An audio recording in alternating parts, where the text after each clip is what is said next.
I was so tied up in it being perfect because I remember the first one I did, my my husband, that was it the first one? Yeah. And he came in, and I don't know if anyone's seen the picture of American Gothic with the man and woman standing there with with a pitchforks. He walked in the door and I'm standing there with my paintbrush, right? Like this, with this grumpy look on my face. And he walks in the door and I'm standing right there and he goes, "What's wrong?" And I'm going, "This sucks." And I put my picture up like that and I said, "See how bad it is?" And he goes, "I really like it." I'm like, "What do you know?" I said, "You have to say that. You're married to me." So then I took Hello and welcome to a Lifelong Love Affair podcast. I'm your host, Lana Carius, and I'm so glad to have you here with me today. My goal is to help you create and manifest the lifelong love affair you truly deserve to have.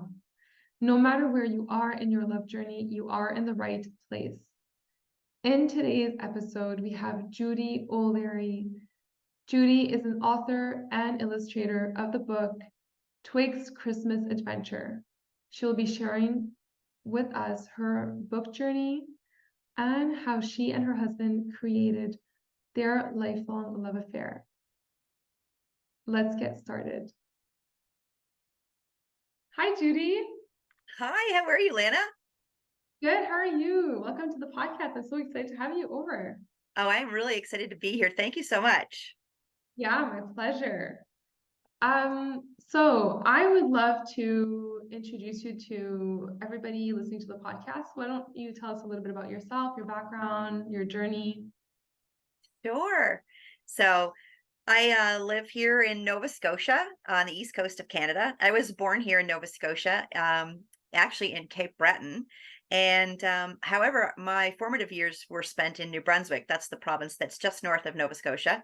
And when it came time to go to university, in my heart, Nova Scotia was my home. And so I wanted to come here to go to university.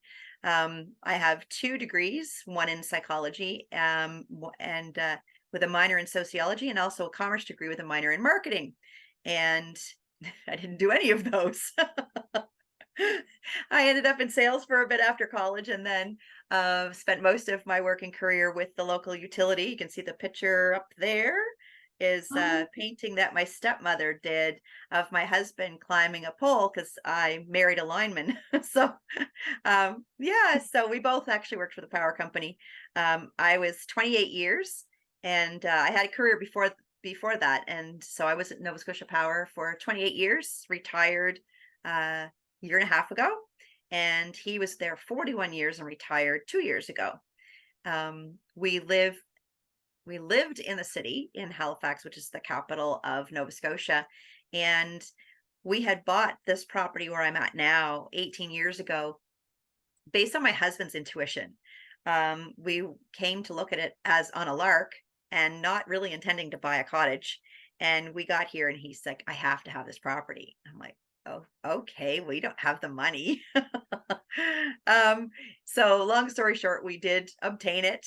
We've had a cottage here for 18 years and we always knew when we were here as cottagers that this is where we were going to retire. So we sadly had to tear the old girl down and we brought in a brand new home, a modular home.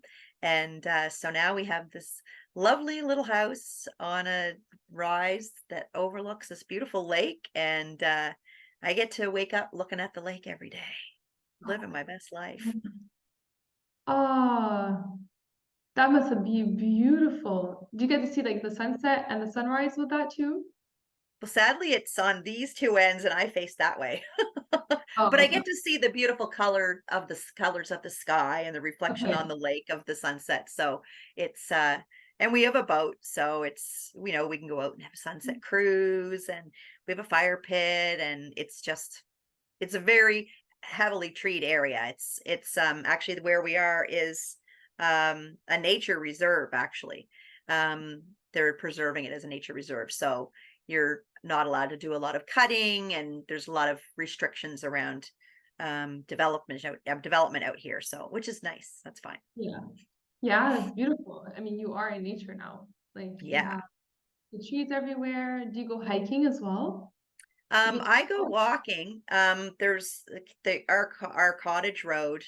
Um, there's a loop because there's another cottage road down the way from us. So that loop is about 6K. In the village of New Ross is where we are now. Um, is There are hiking trails. We have a trail society, and there's some lovely trails. Um, and Lots of places to go. We have a museum here, provincial museum, that basically demonstrates life as it was back in 1816, and there's a lovely trail that goes around that. So I like to do that and then sneak up through the farm and see the sheep and the cows and the horses. That's so nice. Yeah. Ah, that's so cool. Do you have like river streams, by the way? I'm very curious because I know that in Quebec, when I used to live there, we'd go to the countryside and they had a lot of river streams around the lakes, and that was one of my favorite spots. Yeah, there are a lot of places where where there are river crossings, and as a matter of fact, the lake that we're on is the head of called the Gold River, and it's the starts here, and then it meanders through about, I don't know, 8 or 10 lakes, and then Okay. comes out down in the ocean on the south shore of Nova Scotia. Because I'm inland, I'm actually right in the middle between what Nova Scotians refer to as the valley and the south shore. So the Gold River comes out at the ocean, and I guess once upon a time, salmon used to make their way up through the river system up into our freshwater lake, but not so much anymore. Mm, that's interesting. Oh wow, Yeah, that's so cool. That's awesome. Okay, beautiful. So you are also married at the moment, right? correct. Yeah. And you have a child of your own. hmm I have a 25-year-old daughter who is right now doing an internship in um, with Canadian Wildlife Federation, actually, working on a project to save the whales, to reduce entrapment of the whales within fishing gear. So she's doing that. She's a marine biology student, graduated, and my husband has two. I keep saying children, but they're adults. He has a 36-year-old son who is does cable work for the telecommunications over in Newfoundland, and a daughter who lives in Western Canada, and she has her own business and works out of home. So they're 36 and 33, and my daughter's 25. Wow, that's amazing. You have a big family. I do. It's funny because when I was younger, I remember getting my palm read, and she said, "Oh, you're going to have one. Oh, no, you're going to have three." And so I said, "Okay, well, that's perfect. I either want one or three." So I have one and three. That's lovely. It's so cool because you do a lot of community work as well, right? I do. I didn't used to, but when I moved out here, one of the things that I really wanted to do was get involved in the community because I love it here. It's a very small community, um, spread over a large geographical area, and New Ross is comprised of a number of smaller communities. And so I have volunteered in the past with the Christmas festival. They have a big tree in the center of town, and my husband and I would come every year, and he would bring his line truck. And we would use the boom to get to the top of the tree and put the lights on the tree. So when we moved here, the lady who was running it said, "Okay, it's yours now." So I'm chair of the Christmas festival here in New Ross this year, and through that, I'm on the regional development committee. Um, I'm also on a member of the South Shore Tourism Council, and member of the Historical Society. And I'm trying to think, what else am I doing? Like, kind of a Busy lot of things. woman. Like, I I just wanted thought to get involved in everything. Some of it's like just fun stuff, right? Like the garden club, the book club, the walking club. that's so nice because Yeah. you build like a community also around you. Yeah. Yeah. Do you feel like you're at home? 100%. I feel Yeah, like this is where I've always supposed to been. yeah, that's so nice.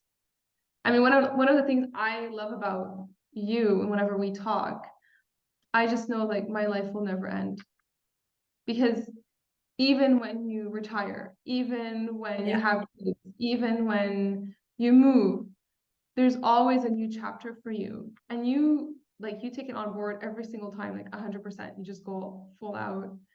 And just seeing you go through this and having all this energy and this vibration within you is so beautiful. I love seeing it. Yeah, no, it's been fun being involved in the community. And um, I described to someone the other day, having been in corporate for my whole career since I was done university. So, um, from the age of 24 to now, I just turned 59. I'll be 60 in January. And, you're constrained. I don't care what anybody says or how great an organization or a company you work for. There are constraints. They have an image, and they have behavior, and they have a culture. And you play in that space. Yeah, And for me, I fortunately I didn't experience it as much in most of my career there, but there were times when I was, you know, I was quite different and maybe a bit too outspoken. And so when I retired, it was like taking off. I hate the word chains, but it was basically like emerging from a cocoon, is what it felt like to me. And I was like, oh, now I can finally be me, and as crazy, nutty, loud, whatever I want to be.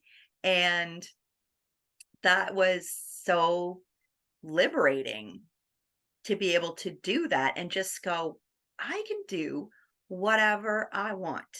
And then I just wanted to do it all. I taught myself to knit, to crochet. Um, I joined the walking club and the book club and the garden club, and I went to seniors art class. I don't even think I qualify as a senior yet, but I went to seniors art class and painted rocks and did paper mache. I don't even know. I just did like everything that I could get my hands on. I wanted to do. And one of the things that came up for me was I wanted to write a book. And yeah, I said to the universe the day I wrote that down, I went, well, what the heck am I going to write a book about? I They think say everyone has a book in them, but I was like, I don't know what I'm going to write a book about. But I knew I wanted to write one. yeah, and you did. And it's Yeah. like Yeah. it's you're already like running out of books. So this is absolutely amazing. You did a fabulous job with this book, and I can't wait for more people to know about it. And speaking of the book, how about you let us know how you got to write it? So the book's name is Twig's Christmas Adventure. Yeah. So, And yeah, I'd love to hear yeah. about it. So, how it came about, as chair of the Christmas festival, I was introduced to a marketing video that had been created by the Christmas Tree Council here in Nova Scotia, and basically a promotion to advertise the benefits of buying a real Christmas tree versus using, a fake one. So they had created the video, and we decided we wanted to incorporate it into our Christmas festival. The video, for anyone who wants to check it out, is on YouTube. It's called Blue Button, Nova Scotia. And the main character in this video is a little elf named Twig, dressed in his cute little Nova Scotia tartan outfit. And Santa leaves him here in Nova Scotia to look after the balsam fir Christmas trees. And the day that I was actually watching a free um a free weekend or 3-day, I guess, manifesting session with Kathleen Cameron, who was a star student of Bob Proctor, if anybody's seen The Secret. And I was on this 3-day thing, and that was when I wrote down, I kind of went back to what did I want to do when I was a kid. I literally wrote down, I always thought I'd write a book. I always thought I'd paint, and I always wanted to be in tourism. And that same day, literally, I'm not even kidding you, 2 hours later, a friend of mine from the city was out at her cottage. It was winter, February. And she said, oh, hey, are you going to go to the Ross Farm Museum today? There's candle making demonstration. I'm like, well, I wasn't going to, but sure, let's go.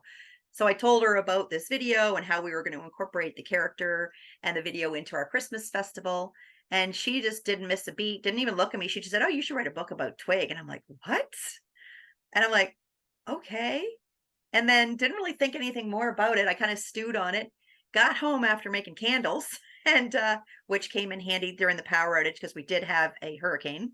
Um, and I did use them. But I got home and I just sat down at my computer and I just went, and next thing I knew, I had 1,200 words.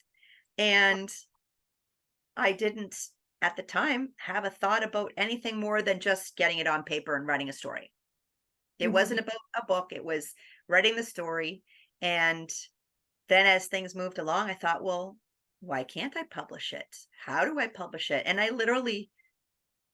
didn't want to ask anybody. I wanted to figure it out for myself. And after I started writing it, and this is what kind of where I really noticed the difference of not being in corporate, is that I felt I get to do this my way, my story, Yeah. and what I want for pictures and how I want it to look and feel. I wanted Mhm. it to be an heirloom book. I wanted it to be dark blue. I could see it. I literally could see it, what the cover was going to be like and how it was going to look inside, and that it would be a treasured Christmas story for people to pull out every year and read it to their children. And Wow. I said, I am doing this 100% the way I want to do it because I Yeah. know my intuition. I listened long and hard to my intuition and it just felt right. And I have never been able to really do that. Like in corporate, you take an idea for it and they go, well, how do you know it's going to work? I'm like, because I know. And that's not a good enough answer in corporate, but it is when it's in your own life, just because you know, right? And when you're taking the courses that you and I are taking, that Mhm. is a very valid answer because I know. I That's it. just know. And Exactly. that doesn't work in corporate, but it works here and it has worked. I actually had taken the art classes I mentioned, but I wanted to really highlight someone who was a local artist because I thought it would be really fun if it was written and illustrated by people from New Ross. So Yeah. I asked this person and that person and a couple people, didn't have enough time, couldn't do it. No, I'm not really an artist, whatever, whatever. And I said one time, I don't know if you were on the session that I was on when I said, I can't find anyone to do the paintings, and someone said maybe it's supposed to be you, and I went, no, like Yeah. and Deborah, it was Deborah who said, are you trying to give it away? Dang, I am. I'm trying to get rid of it. I didn't want to do it. I didn't Ah. feel confident enough to do it. And I kept saying, I'm not an artist. And I got to the point where I went, well, I can't wait any longer. I am just going to have to just take the bull by the horns and I'm going to have to do the illustrations. And and then I sat on it. I got painter's block instead of writer's block and I couldn't do it. I couldn't pick up. I did a couple of quick sketches and colored it in with markers and showed it to a friend. I'm like, yeah, you can do it, Judy. That looks awesome. It looks really good. And I was like, I kept putting on my to-do list, paint. And I went, that was like eating an elephant all in one bite. And I was so intimidated by it. And I realized I had to sit down first and figure out what I wanted the pictures to be. Then I had to find the components, draw them, and then paint them. And I still was just putting it off. I literally put it off for 4 weeks. Oh And I my was God. supposed to have them in by the end of April. I didn't start them till May. And I was like freaking, I was losing sleep. And I was like, and then one day I got my lunch counter all set up and said, okay, I'm just going to do this. And I had already done the cover, but I thought I could tweak it. And then my art teacher went, well, it's the cover of your book. Really, you should probably redo it. And I went, oh, that's not what I wanted to hear. And so I know a lot of people listen to music when they do this sort of thing. And instead, I listen to Kathleen Cameron replays. I put her in my ears and I went to one on detaching from the outcome. Yeah. Yeah. And I said, "Oh, I'm gonna listen to this about detachment." Subconsciously, clearly, I was guided to it and needed to hear it, but I hadn't logically in my conscious mind made the connection. And as I picked up my paintbrush and got my paints all ready and started, I went, "Oh yeah, if I muck it up, I just got to redo it. Like it's no big deal." So Mhm. that literally freed me to, basically just do it. Yeah. I was so tied up in it being perfect. 'Cause I remember the first one I did, my my husband, that was it the first one? Yeah. And he came in, and I don't know if anyone's seen the picture of American Gothic with the man and woman standing there with with a pitchforks. He walked in the door and I'm standing there with my paintbrush, right? Like this, with this grumpy look on my face. And he walks in the door and I'm standing right there and he goes, "What's wrong?" And I'm going, "This sucks." And I put my picture up like that and I said, "See how bad it is?" And he goes, "I really like it." I'm like, "What do you know?" I said, "You have to say that. You're married to me." So then I took a picture of it and sent it to my friend who's an artist. And she's like, "Oh my God, it's perfect." And I'm like, "What are you talking about?" And I sent it to my daughter and she goes, "Wow, we love it." And I'm like, "Okay." I message her back. I'm like, "Seriously?" She goes, "Duh, yeah." And I'm like, "Okay, what are you guys seeing that I'm not seeing? Like, Mhm. what are you seeing that I'm not seeing?" And it didn't look like the picture that was in my head. However, um, as I kept going, what I learned was that what was coming out was my style, which is, um, folk art like it's playful.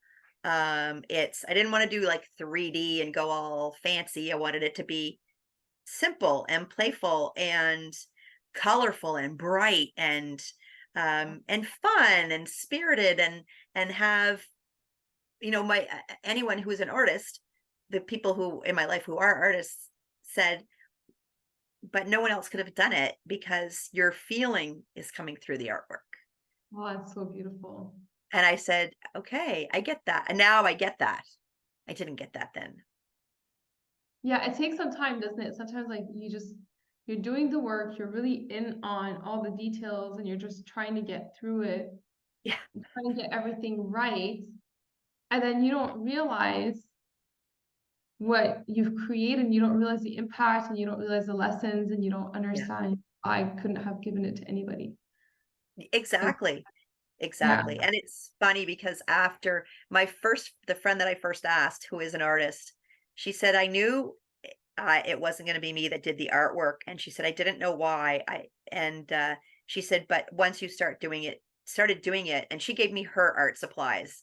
And she said, but I knew once you started that it had to be you because you needed to show and learn, but also no one could have painted the pictures like that were in your head. Yeah. Right? Yeah. And That so is it's one thing to, sit here and paint a picture of that beautiful tree over there and you're painting what you see. I wasn't painting what I saw. I was literally creating it, which well, was massive. Like I had to visualize what is that picture going to look like. And yeah. so you know, it was a whole start to finish. It was far more challenging for me than to sit here and draw a picture of the vase across the room with flowers in it, right? Because I wasn't Yeah. looking at anything to do it. It pushed me far beyond anything has ever pushed me before. Yeah. And it Yeah. allows you to it opened up a new creative space for you, a new style of Yeah. creativity that you didn't have before. Yeah. Well, not that you didn't have it before, I'll correct I had myself. never explored It it. never explored it. Exactly. Yeah. Yeah. Yeah, that's beautiful. And I mean, I'm sure that there are many books that probably do have illustrations and the author at the same time, but I personally don't know any so far. So this is a very special thing that you've done because you brought your own creativity, both the story and in the illustrations. Yeah. It's Really, kind of like, and it was the lead up to the 100 books that I ordered for myself so that I could sell while we were waiting for it to go online. It was when it showed up at the door and I was like holding it in my hands. I was like, "Oh man, this is real now. Like this is here it is. You can visualize and dream and everything and see it online to proofread and review. And then when you're holding it in your hand and you're now putting it out there for the world to judge was yeah, kind of terrifying." yeah, Yeah. absolutely, absolutely. And I'm actually excited because you're sharing all of this. And shortly, in a little bit, after we talk a little bit more about the book, we're going to go and dive into how this affected and impacted for the positive and some of the negatives, your relationship and also your journey writing this book throughout. So I think this is amazing. I think there's so much goodness coming out of this conversation that I think will be so beneficial for so many people. Ah, this is so exciting.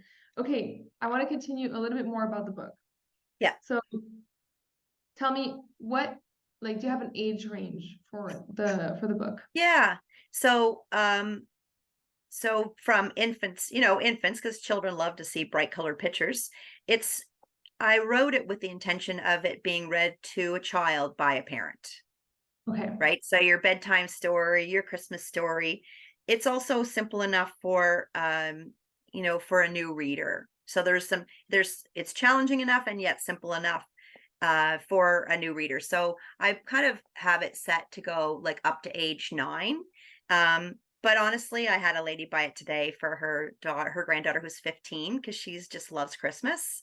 So just for her because it's a keepsake and it's from New Ross and that's where her nan lives and Fun. so stuff like that. So it's That's yeah, it's kind of fun.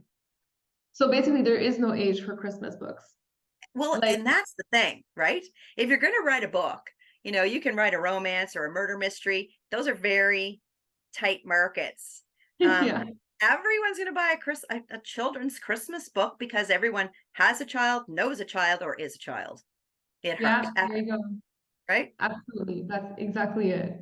That's exactly it. I mean, I look forward to Christmas just for the Christmas movies and the Christmas vibes Right? and books. Yeah. Yeah, absolutely. Even like Yeah. the ones I used to watch when I was like a child. I'm like, oh, rewatch them. Yeah. Yeah, absolutely. They're super fun. Cool. That's amazing. Okay. And when people buy the book, we talked about the kind of like the journey, like the why, right? There's a journey in that book, and it's about like I think following your dreams, going for Yeah. what you want. Can you tell me a little bit about that? Because I think the message underlying the story is really beautiful, and important. Well, it's funny because I have to tell you this because this is how I kind of got there. Um, we have a local news show. Before the news, there's like an hour's worth of like local entertainment, news, general interest. And I was probably while I was doing my artwork or after I sent it off, I can't recall. There was a woman on there and she was talking about her book that she wrote about a lobster. And I was like, looked over the TV, and she was talking about the lesson in it. And I'm like, move over, girlfriend, because Twig's coming in and he's just all about fun. There's no lesson. It's just fun. And anyways, and then I thought afterwards, I'm going, or is there a lesson? Mhm. And I hadn't really thought about it until I went back and looked at it. And I thought, no, Twig, it's his backstory on how he gets to Nova Scotia. So before the video. Um, and he finds out about in his geography, because you have to take geography in order to sort the toys so Santa knows where to deliver them. And he through his geography classes, he finds out about the Christmas tree and that primarily it's grown in Nova Scotia. So what many people don't know is here in Nova Scotia, there's two main areas of the province that are perfect growing conditions for Christmas trees. And maybe it's because it's not good for growing other things, but apparently Nova Scotia has the perfect climate, both hot and cold, to grow the balsam fir tree. And the balsam fir tree is the perfect Christmas tree for two reasons. One, it lasts a long time. Like the needles stay on it for a long time. I know people who keep their Christmas trees up for almost 2 months. Wow. And so yeah, it may drop needles, but it stays fresh for a really long time. And the aroma, the fragrance of a balsam fir is like nothing else. It's it's sweet. It's I don't know, like some people if people like cilantro, they'll know what I mean because if you like cilantro, you love the smell of cilantro, right? It's like that. Like you walk through the forest, like where I go for my walks in the morning, there's a Christmas tree farm right over there. And so I walk through the Christmas trees. And the smell, it's sweet and it smells green. I don't even know how to explain it. I wish there was a scratch and sniff in my book, but It's just the most amazing, some people may be familiar with the smell of a pine tree. But this is a sweet smell. And the county that New Ross is in is Lunenburg County. And Lunenburg County is actually the balsam fir capital of the world, Oh, not just Canada, of the world. wow. We ship from here all over the world. Crazy. Yeah. So he learns about this and decides that he needs to help look after these trees so that families can continue to experience Christmas joy. So the goal is, so basically he finds his passion. He studies and studies and he learns all about it. And he learns everything he can about it and just gets completely absorbed in it. And then when he's ready, he makes the pitch to Santa. That's I beautiful. want to go to Nova Scotia. And Wow. so it's kind of that, you know, yeah. So it's about him finding his dream and his passion, focusing on it, following it through, and asking Santa. Ooh, I just thought of this. Asking Santa is asking spirit or the Exactly. universe Yes, for that's your wish, that's right? so beautiful, Judy. That's exactly it. So That's the same thing. yeah. And then he ends up where he's always wanted to be. And it wasn't until I got my book and signed a copy for my friend who's the artist. And all of a sudden it hit me and I went, dang, that's my story. This is my story. Yeah. Yeah. And for anyone who doesn't know, Judy is a manifestation queen. She Yeah, like in her mind it comes out. I do. Yeah, it's kind of easy. Yeah. I But think you right now I'm manifesting my daughter a full-time job. well, there you I told her go. this morning, I said, something big's coming today. But I said, but don't message me after 3:30 because I'll be on a call. Oh my Yeah. gosh. Yeah. But you follow the steps, right? And one of the things that we talk when we talk about manifestation is belief, Yeah, right? And I'm pretty sure the character Twig believes, right? He has a belief in what he's doing, that this is really gonna make. 100%. He knows that it's what he's meant to do. Yeah. So Yeah. just a little bit of a sidebar. We are, as I mentioned, we're using him for our Christmas festival. And so we're actually for Christmas festival, not to do with my book. I did get copyright approval for both to use him for my book and for Christmas festival, but we're getting a real twig made. Um, and but I said I don't know, I said it one day. I'm like, "Oh, Marty and Wanda are gonna build Twig's house." So, which is a little A-frame, cedar shingles in the middle of the woods. And I ran into him one day. I actually didn't know him really well. I saw him like once or twice. And he saw me at a meeting. He goes, someone told me I'm supposed to be building Twig's house. And I'm like, oh, whoops. Yeah, by the way, can we chat? So he's like, okay. So his wife started with their neighbor and he helped as well. And it's grown into this massive community thing. Wow. And it was supposed to be little, and his wife built it big enough for little kids to go in and play in it. And it's like she made it. I sent her pictures. Well, she's got the video. She's making it look exactly like the one in the video, better than I painted.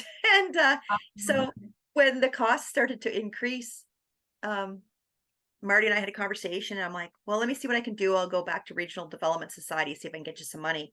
And I had invited a newcomer to the community to join the Development Society. And that night I brought up, said, hey, some costs are starting to escalate. Can we throw some money at this just to help out defray some of the material costs? Because they're donating all the labor.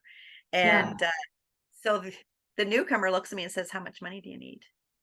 I'm like, what?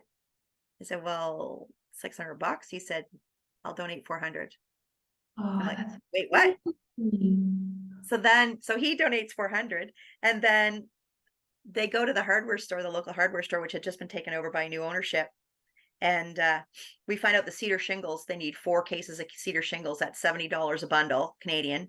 And they get to the home hardware store, and the new owners like, or him or somebody at the store says, "Oh, we'll just donate them all. You don't have to pay for them." I'm like, what? What? So yeah, they donated all the shingles. And Oh, then somebody next door or down the road from them said, "Well, where are you going to put it?" And they're actually going to put it at the top of one of the trails, the trail that's on their property, and which is a beautiful trail called Ruby's Trail. And they're like, "Well, how are you going to get it there?" I don't know. He said, "Well, I'll tell you what." He said, "I have a flatbed. I'll haul it over. I'll set it all up and get a foundation, set it down for you. And even in my picture, I'll show the picture. But you see, there's like a little stream or a river and a little bridge. They're even yeah. going to make a little ditch and put the little bridge in. And it's just completely growing legs of its own. Wow. Yeah. That's amazing. So it's It's going to be, becoming a yeah. really I said, big, you know what's going to happen? I said, this year, Christmas festival, I said, people are going to make a pilgrimage to New Ross to come see Twig's house. yeah, absolutely. Yeah. Absolutely. That So is so true. it's just really exploded. Um, it's, and it's nice because it kind of gives the community something to focus on and gives us Mhm. something that's unique to New Ross. Besides the fact that we have a Christmas festival, we're a very small population. It's probably less than 1,400 people spread out over 30 kilometers, and mostly it's a lot of it's cottage country, and tree farms. So it's fun to see the community coming together, and they're gathering and talking about Twig's house. And I went to the post office the other day and someone said, "Oh, aren't you the one that wrote the book?" And I'm like, "Yeah." Right. Yeah, it's me. That's so cool. You're gonna have to like carry like a little pen or a marker with you everywhere you go. Here, I'll sign the book. I went and made a special trip the other day and bought one. Yay! That's that's the spirit. Yeah. That's the spirit. This is awesome. Oh my gosh, Judy, I'm so happy for you and I'm so excited. This Yeah, is like, it's just been, well, I was listening to a podcast, of an author of a book that I'm reading, and he talks about, when you're on your path that you're supposed to be on, mhm. that's how it works. That's beautiful. And what book is it? Actually, it's by a local artist here in Nova Scotia named Sean Leonard. It's called Spirit Talker: Indigenous Stories and Teachings from a Mi'kmaq Psychic Medium. Oh, So he's an he's a an indigenous member of the indigenous community here in Nova Scotia, and of the Mi'kmaq, and it's a really great story about basically following your life's path. that's so nice. That is Yeah. amazing. I will be putting in all the links to what Judy and I are talking about in the show notes. So just for the listeners to know. And this is why I want to know the book because I'm sure other people are going to want to know about it. It's pretty Um, cool. it is. I think it's so exciting. Okay, so I absolutely love what you're doing about with the book, and I want to now switch to a slightly different part of your journey. If Sure. yeah, actually for me, it's Need a also little sip for this one. I'm like super excited for this one. I mean, I'm excited for all of them, but this one is like a big passion of mine. So when you decided to write the book and you made the decision, you're like, okay, I'm going to write this book, and then all the way to finishing it, and obviously today, like you're selling it and you're doing all these different activities to promote the book, to promote New Ross, Nova Scotia, make Canadians proud, all that stuff. Um, how how has it been in your journey with your partner? So what were like the positives? What were the challenging moments? And how did you go over them or go through them? It's um it's interesting because when I first decided I was going to do it, like most couples, cost comes up, right? And so I had found it all out before. I'm like, okay, so don't worry about the money. They have payment plans. And then I said, I'm not paying for it anyway. He goes, "What do you mean you're not paying for it?" I said, "The Christmas Tree Council created the video. They created Twig. I'm going to get them to pay for it. So I did. I approached them, and they, along with 5 other tree growers here in Nova Scotia, sponsored me. So I just put 10% down and they paid the rest. So, um, yeah, like that was kind of, it was a little scary. And I just, thankfully, when I say to my husband, Mike, I'm going, do you trust me? He's like, okay, yeah.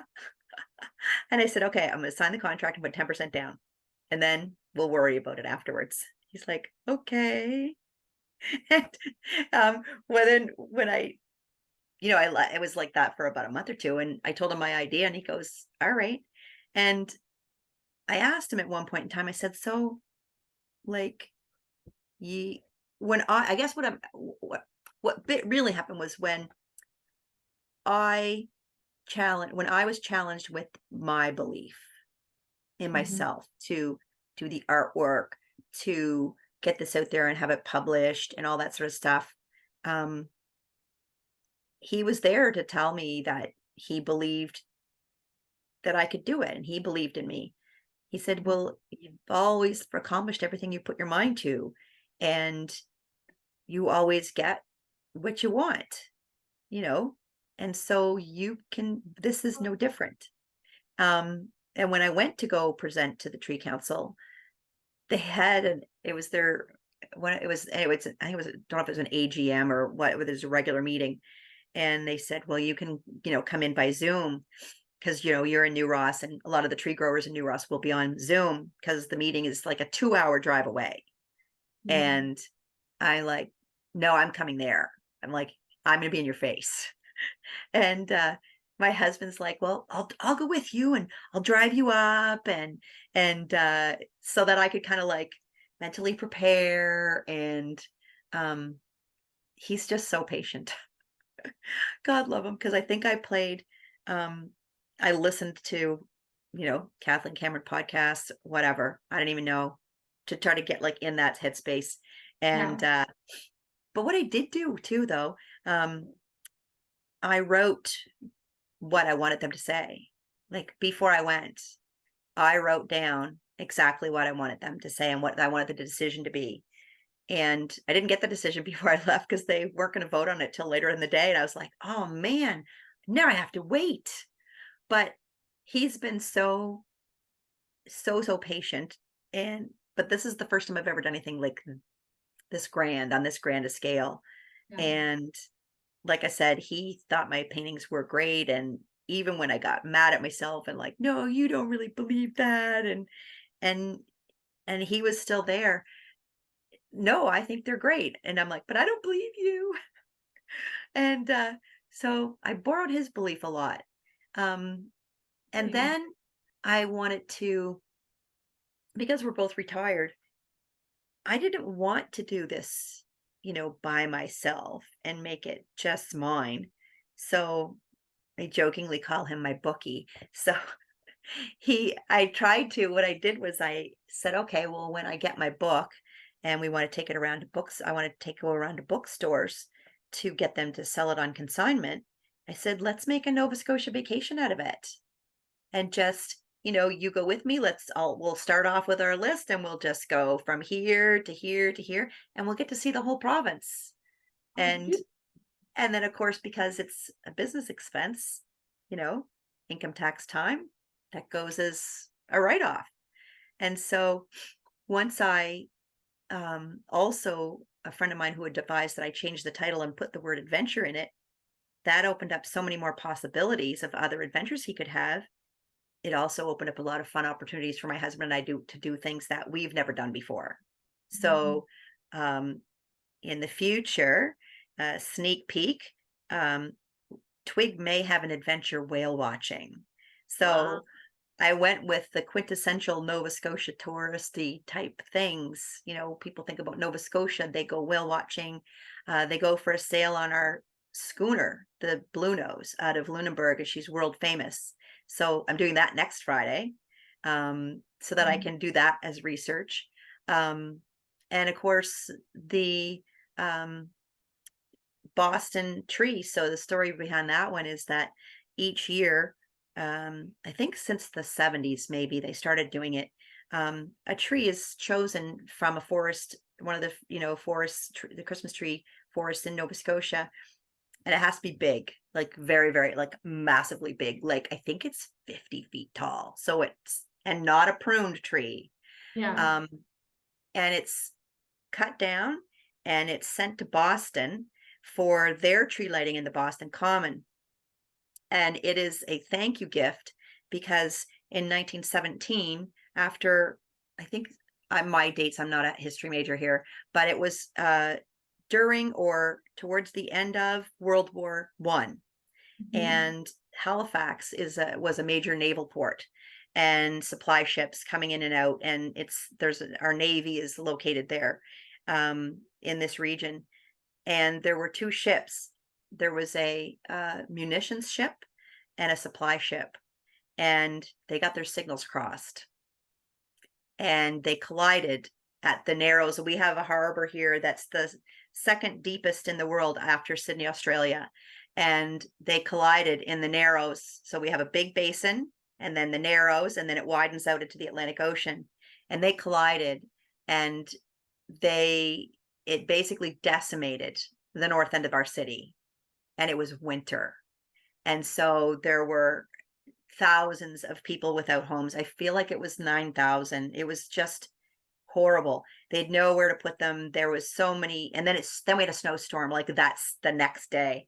And so as quickly as they could, the rail lines didn't get damaged. So Boston sent people, medicine supplies, doctors, the whole everything, and sent them to Halifax to help. Hang on.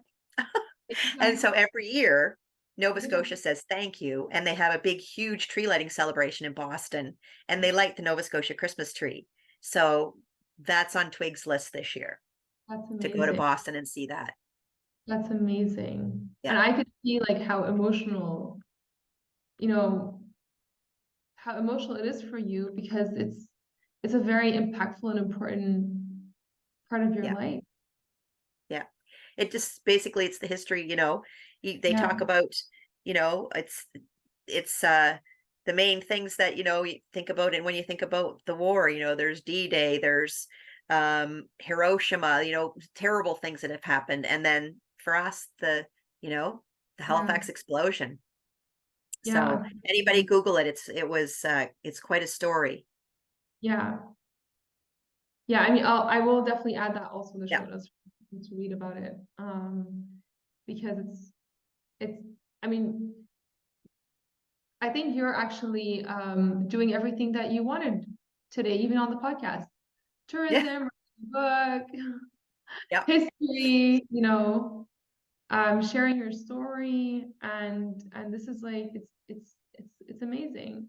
Yeah. Um, okay, so these are really important then marks like Nova Scotia marks and history marks in also that are going to be part of Twig's adventures, Yeah. right? And In it's the nice because I decided that I wanted, like I mentioned, but I got way off track. But that's what I wanted, my husband to come along and have fun with me so nice. and be part of that journey. And it's it gives us the opportunity to travel, um, and do fun things together, and have it be, then come as for me, turn into a book. Um, and it just makes it fun for us to have adventures, because otherwise, we're sitting out here in heaven on a lake. Why would you want to go anywhere else? But I didn't want us to get stuck, you know? I mean, we're both used to working. We work for the same company. We worked in the same office for a lot of years. And so we're used to spending a lot of time together.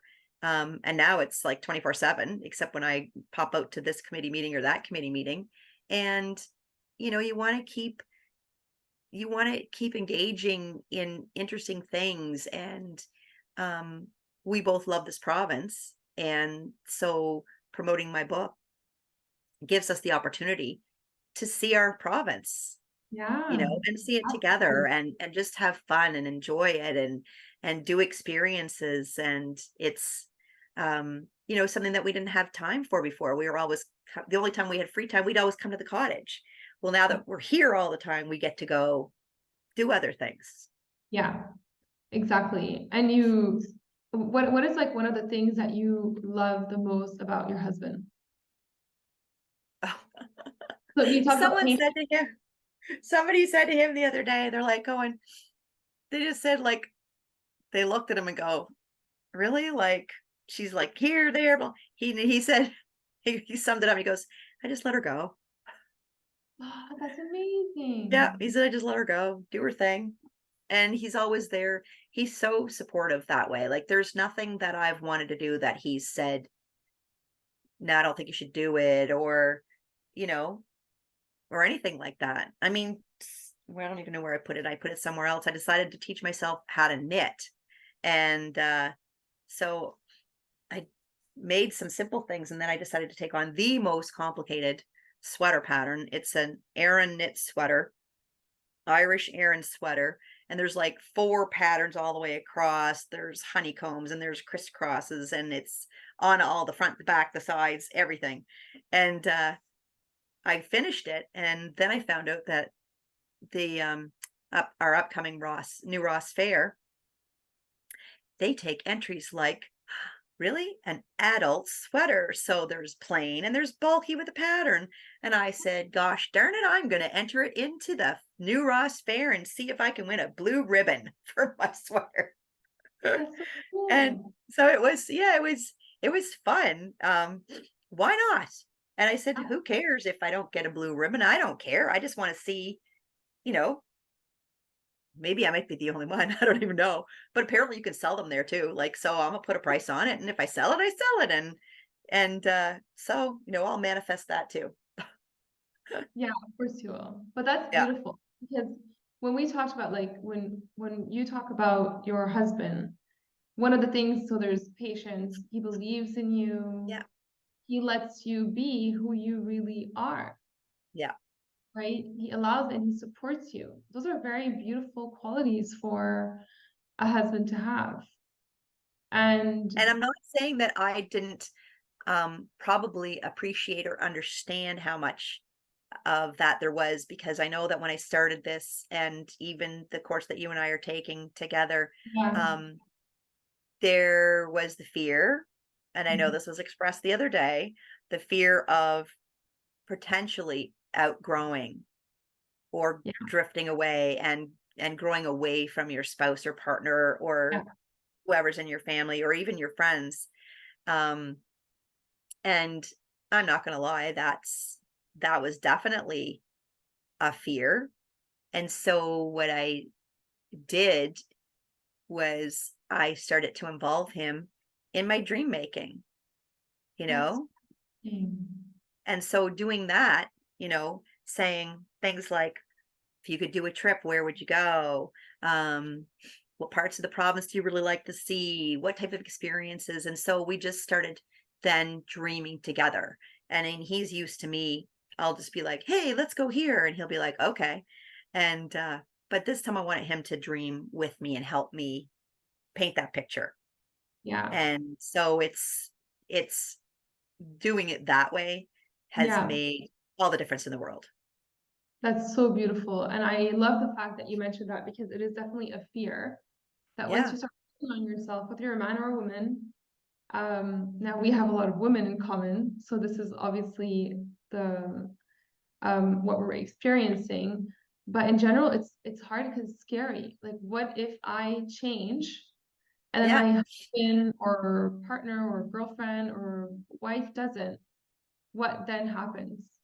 Yeah. And it's scary. It It's is when scary.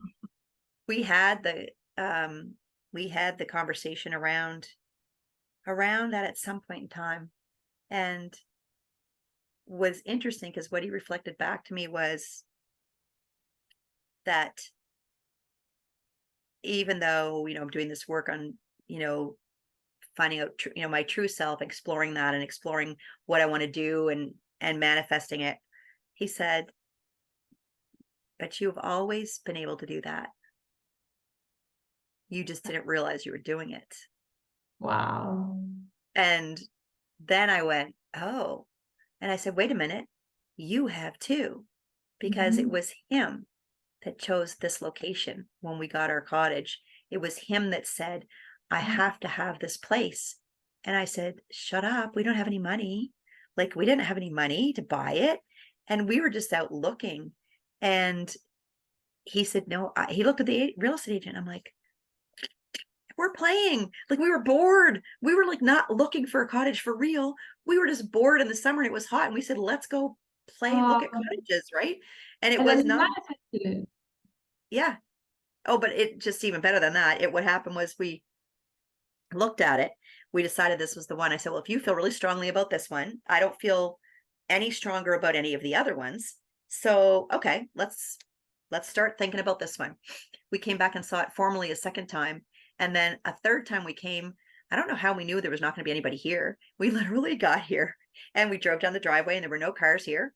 So Mhm. we went and sat at the waterfront in the Adirondack chairs and pretended it was ours. And then it went off the market and I bawled, I cried. And I called him up and I said, it's gone, it's gone. And he said, well, maybe it's wasn't meant to be, and maybe a better one will come along. And I no sooner hung up when the real estate agent called me and I'm like, oh yeah, you're calling to tell me that it's sold. He said, no, actually, I'm calling to tell you that they took it off the market. They're gonna wait for you. I'm like, what? Wow. He Yeah. said, yeah, they're gonna wait for you to get the money because I was going through my divorce and I had done nothing about it. I figured when him and I got together, I should probably do that. And so mine was just kind of finishing up, and I knew that I would be getting my share of, you know, proceeds from the dispersion of whatever, him buying me out Yeah. or whatever. So I knew I would have enough for a down payment, and I knew it was coming soon, but I knew it wasn't going to be in time to buy Mhm. it because Mhm. this was August, and I didn't get the money until November. Mm. So when I knew it was coming, I called my real estate agent and said, can you call them and tell them we're ready to put in an offer and see if they're still up for it? And sure enough, so they listed it for a week. We made an offer, got a steal, and I got my money and put the down payment, and the rest they say is history. That's amazing. And that was so you've been married for 18 years. How long ago was So I'm that? trying to think. So we got married in '06, so we're 18 years next May, and it was 18 years ago this November that we bought it. It was 18 years ago this month that we looked at it for the first time. That is incredible. Wow, what Yeah. a celebration. I hope Yeah. you're celebrating with your husband right now. Because that's a huge celebration 18 years later. Okay, maybe it's not Yeah. 20. We usually do, like, cause it was the long weekend. We have a long weekend here at the beginning of August, and we always mark it and say from the first time we saw it and also in November when we, Yes, purchased it. Yeah. Yeah. It exactly. was Wow. pretty amazing. And Yeah. it was interesting because later, years later, we found out, and he never knew this. I never knew it, but I started doing some genealogy and we found out that his great grandfather lived 1 kilometer down the road. The original homestead is still standing 1 kilometer down the road from this place. Oh my He never God. knew. He never knew his grandfather was born here in New Ross. Ooh, Yeah, that would be he never so. knew. I think that's why he was so drawn to it. I call him more spooky than me because I think that's why he was so drawn to it is that his ancestors, and not only was his grandfather a great grandfather from here, but his great grandmother is descended from two original British soldiers that settled here in the Yeah. 1800s. So Wow. he's original stock. Yeah. So he's a lot of energy coming from the Oh, area. it's Yeah. it's so powerful. It's so powerful. He felt it right away. It took That's me a little longer to feel it. yeah, that's okay. That's Yeah. fine. You don't always know. You can't always put your finger on why you're drawn to Yeah. something. When you find the answer, you're like, wow, that's huge. Yeah. Then you kind of connect the dots, right? It's like Yeah, you can't connect the dots until you look back, right? exactly. That's Yeah. it. That was one of Bob's favorite quotes Yeah. to share. Yeah. Yeah. Okay. So this is amazing, Judy. Like your journey is beautiful. You're really enjoying yourself. And every time you have a little bit of fear or worry, you get resourceful and you find ways to, turn things around for yourself. And this is why you are where you are. And you have been married for 18 years now. Yeah. Have any beautiful 18 years of marriage wisdom to share with everybody? Yeah. It's, yeah, marry your best friend, Mm. become best friends with your partner. And, it's, it doesn't have to be, you don't have to be, go on expensive trips or, maybe you just hop in the canoe and go for a paddle around the lake and, just little things like that. Sit by the bonfire and you know, watch the meteor shower, hang out with the neighbors and just, you know, you don't have to do tons and tons of things. Um, being comfortable with each other and finding things that, even if you don't have stuff in common, although we have so much in common, like we both are crazy, like love Brussels sprouts and olives. I don't know a lot of people who love Brussels sprouts and olives. So kind of a keeper, right? I mean, you know, Yes. food is a big thing. You got to have the same taste in food. I'm joking, joking. But it's, and of course we have a blended family. Um, my daughter was quite young at the time, and his son was older, and so when we got married, his daughter would spend every other weekend with us, and then my daughter would spend the week and the overlapping weekend with his daughter so that they could get to know each other. His son didn't really live with us because he was older, had a girlfriend, and was doing fun things, funner than hanging around with dad, right? um, but we made it a point to have the girls have them all spend time together, sometimes over the holidays, playing games, spending time. When we bought this cottage, we made sure that there was, a bedroom for his daughter, a bedroom for my daughter, a bedroom for us, and another bedroom for when his son was able to come out. So, doing those types of things, but also acknowledging and recognizing that you need to have that, father daughter time without the stepmom, Yeah. without the rest of it, just so you can have that. And so my daughter and I have that. And when his daughter comes home, they have that. Same with when his son comes home. And, you know, you don't always have to be the Brady Bunch. You don't always have to be all together, right? You still need to, for your children, even though they're adults, you still need to have that time. And I think that in some sort of a way, it's kind of a blessing because I find that like if you were still in, an original family unit, would you get that one-on-one time with that parent as much No. as you do now? I feel like not. Um, and also the one thing that I learned, um, because as someone who's left a marriage, um, sometimes there's a lot of guilt.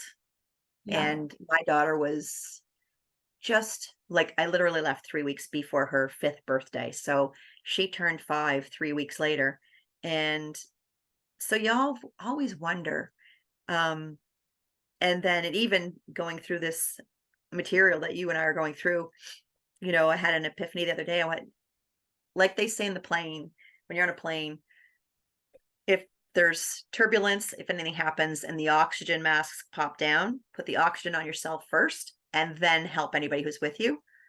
Well, the Yeah. same goes for, um, you know, your family, your children, people are around you. You can't look after them until you've looked after yourself. Yeah. So, you know, if anyone out there is going through, has gone through, believe and know that you are doing it for you, you're doing it for your children too. Yeah. Because sometimes the way for you to be your best you is to leave a situation and learn more about you and become more about you. And I remember thinking after I did that, because there was some time before Mike and I got together that I was doing it on my own. Um, but I finally got to know my daughter. That's so beautiful. right? Yeah. So now you have, in the past years, with everything that you've experienced and all the things that you've grown through and you've learned, right, with Kathleen and everything else, you found your lifelong love affair with your partner, but you also found it with yourself, right? Yes. You have a love affair with yourself and with your daughter, Yeah. right? And everything that you do in your life. Your life is full of passion and excitement and fun and beauty, and just your energy moves every person that talks to you and is in your presence. And this is so beautiful and special. Thank you. I just Yeah, want to make sure my daughter knows that, I might not have, I don't know what she learned from me really, but to know that, um, follow your dream, that dream big. And so what if you dream like this big and you get this? It's still more than not dreaming at all, right? I mean, what fun is life if you don't dream, yeah, exactly. right? Absolutely. And I always encourage people to aim high for their relationships because when we aim high, Yeah.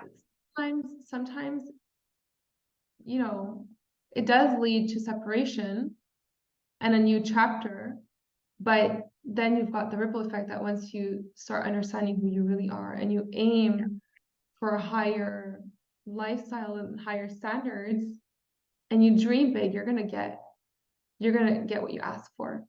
Yep. And if you don't ask for it, how's the universe going to know what you want? That's it. It'll just Literally. send you feathers. Exactly. That's it. Whether it's a universe or Yeah. God, Or whatever you mentors, believe. Yeah. yeah, yeah, absolutely. Oh, this Yeah. is so beautiful. I am so happy. Thank you so much for coming on the podcast, Judy. Thank you for having me. It's been a ball. Thank you. Oh my gosh, it was so much fun. Is there anything else that you want to add before we end today? Um, just, just to reiterate that my favorite saying, and I don't remember, I feel like was it Henry Ford? And I'm gonna probably mangle it. If you whether you think you can or you think you can't, you're right. Absolutely. Yeah. Spot on. Absolutely. Thank you so, so much. So, Judy, I will link your information in the show notes. Do you have like an Instagram account, a YouTube, a website? We talked about the website earlier, a Facebook. Yep. I'll send them to you. I have a new Facebook page as an author because I wanted to make one that's public. So I have to figure out how to get it on Instagram too. Or maybe it is. I don't know. I'm learning the technology part. I have no YouTube channel that I've really done, and my website will be finalized soon, but I can send you that as soon as that's finalized in the next week. And also the links for purchasing the book will actually be embedded in that, but I'll also send you the blue button and the links on the Halifax explosion, and you'll remind me if I forget anything. Absolutely. Absolutely. That's amazing. So we'll put everything in the show notes. And I hope everybody enjoyed the podcast as much as I did. Judy, that was so fabulous to have you on the podcast. Thank you so much for coming and sharing your journey, your story, your wisdom, Thank you. and It also was a with, pleasure. of course. Yeah. And you know what? It doesn't matter if you're 25, 35, 50, 60. Remember, Colonel Sanders invented Kentucky Fried Chicken in his 60s. So Yes, you and too very can be famous successful. as a senior. That's very, very true. Oh, thank you so much. If you like this episode, I would love for you to rate it on the podcast platform of your choice. You can also share this podcast with anyone you think would benefit from it. I welcome any suggestions or questions or topics that you would like to talk about. Simply DM me on any of my social media platforms or my email. Every link is in the show notes below. And I hope that you were as excited and enjoyed the podcast with Judy today just as much as I did. And remember, you can truly have the lifelong love affair you truly desire and deserve to have. No matter your age, no matter where you are in your life, it is absolutely possible. Have a wonderful day and see you in the next episode.